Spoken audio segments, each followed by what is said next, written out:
प्यारे दोस्तों, आज की इस वीडियो में बात करने वाले हैं संकर आयन की परिभाषा, उपसय संयोजन संख्या क्या होती है। कुछ बहुत ही ज़बरदस्त डिफिनेशन जो हर एक बच्चे को एग्जाम से पहले याद कर लेना चाहिए, नहीं बहुत बड़ा पछताएगा, रोएगा वहाँ पर बैठकर। तो संकर आयन को परिभाषित कीजिए, प्रश्न पूछ सकता है आपसे बोर्ड एग्जाम में। तो कुछ इस प्रकार से इसको लिखेंगे कैसे कि जब दो स्थायी आणविक यौगिक के संयोग के परिणाम स्वरूप बने आणविक यौगिक जिसमें इनकी पहचान ठोस व विलयन अवस्था में बनी रहती है तथा इनके गुण अवयवीय अणुओं एवं आयनों से भिन्न होते हैं, ऐसे यौगिक उपसय संयोजन यानी कि संकर यौगिक कहलाते हैं तथा विलयन में इनके आयन संकर आयन कहलाते हैं। अब यहाँ पर देख सकते हैं आप, फॉर एग्जाम्पल के लिए AgCl यानी कि अर्जेंटम क्लोराइड प्लस 2NH3 यानी कि अमोनिया, AgNH3 का होल थ्राइज 2Cl, जिसे आप लोग सीधा कह सकते हैं diammine silver first chloride यानी संकर यौगिक जो है।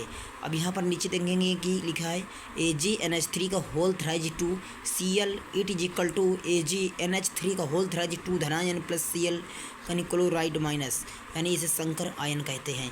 ये ही हुई हमारी संकर आयन की परिभाषा, जो बहुत ही ज़बरदस्त सरल तरीके से मैंने आपको समझा दिया है।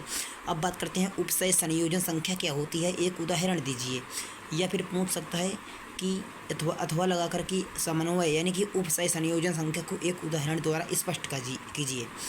तो इसमें क्या लिखना है आपको, उपसय संयोजी यौगिकों में केंद्रीय धातु के द्वारा लिगेंड के साथ बनाए गए उपसय संयोजक बंधों की संख्या धातु की समन्वय संख्या अथवा उपसय संयोजन संख्या कहलाती है।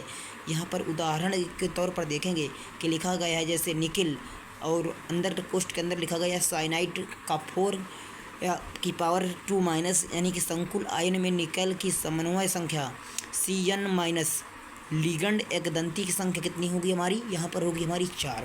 अब बात करेंगे एक दो और ज़बरदस्त परिभाषाओं के बारे में।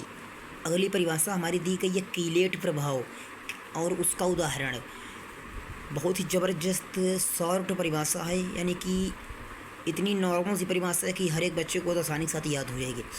लिखेंगे इसमें आंसर में, जब एक द्विदंतुर यह बहुदंतुर लिगेंड में दाता परमाणु इस प्रकार स्थित होते हैं कि जब वे केंद्रीय धातु आयन से उपसय संयोजित होते हैं तब एक 5 या 6 सदस्यीय वलय बनाती है, तो इस प्रभाव को कीलेट प्रभाव कहते हैं।